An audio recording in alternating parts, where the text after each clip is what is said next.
waxaa magaalada Minneapolis ee gobolka Minnesota ka dhacay banaanbax ballaaran oo ay ka soo qayb galeen dadweyne aad u badan. banaanbaxan ayaa waxaa soo qabanqaabiyay dadka u dhaqdhaqaaqa arrimaha dadka Soomaalida ah ee ku dhaqan Minnesota.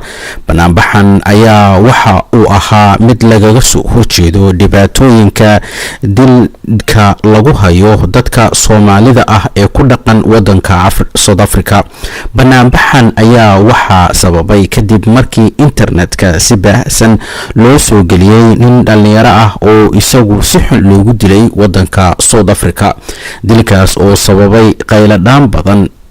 dilka foosha xun ee loo geystay ninka dhalinyarada ah ayaa waxaa aad uga carooday dadweyne badan oo Soomaaliyeed. banaanbaxan ayaa waxaa ka hadlay aqoon-yahanada, culimada iyo haweenkaba waxayna dhammaantood cambaareeyeen falka foosha xun ee lagula kacay dadka Soomaalida ah ee ku dhaqan wadanka South Africa. culimadii ka hadashay shirkan ayaa waxay ku baraarujiyeen bulshada Soomaaliyeed in loo baahan yahay inay khilaafka iyaga u dhaxeeya ay xaliyaan dhibaatooyinkan ku haysta Soomaalida wadamada kalena ay kalifayso dagaalada ka socda wadanka Soomaaliya.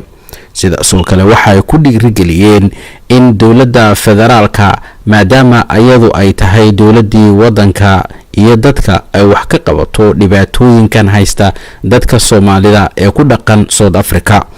qaar ka mida dadkii ka hadlayna waxaa ka mid ahaa hadaladoodii sida tan.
dadka Soomaaliyeed ee jooga South Africa walaalayaal dhibaato meesha ka jirta.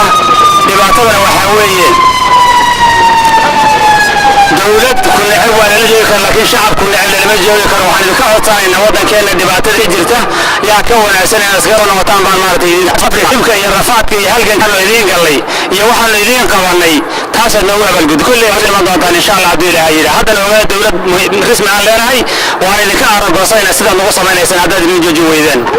daqarada gaariga dawaqada igu dhacay dalkayga inaan ka carago quwadii madow iyo carab daalin helo dulmiga ay gaareen dhagaxa la igu dilaya waxay baday dadkayga diintii ilaawo dadnimadii ka tagay oo midba miduu dilaya dariska madaafin dumarkay kufsanayaan balintay dilayaan caruurta dayacano dugsi lagu hirtaa iyo kuwa diiday nimadii ninbada calu guriyo durbaanada ha loo tumo danuubta dhacaysa iyo dambiyada la galaya dumarku wax kuma leh ragga loogu dawgalay afar jaalbada cayfin caruurtiisa dibadda iyo dalal kale u shoogaan danihiisa mooyee aan dadkii dalkiisaba dayacaada uga tagin dowladnimada doonin maamulnimada ku doogsado doolarka iyo lacagta iyo dacalada ka buuxsado ayuu doonayaa kii dhagaxa lagu dilo dabka kii la saariyo kuwa baduhu dejiyeen danihiisa maaho daarad buu ka jiifa daayina wallahayow dadka yagan dayacaneed diifta ay ku taalee dowlad xumada haysiyo adaad deeqa bixiye dalka nabad ku soo celi dowladnimadii soo celi amiin.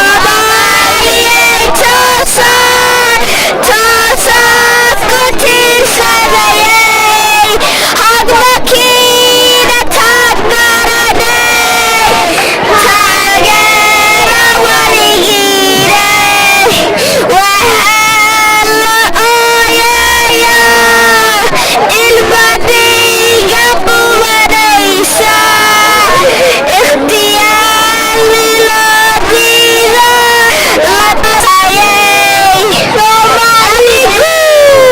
Soomaali Saad Axmed Laari xarunta gobolka Minnesota magaalada St. Paul.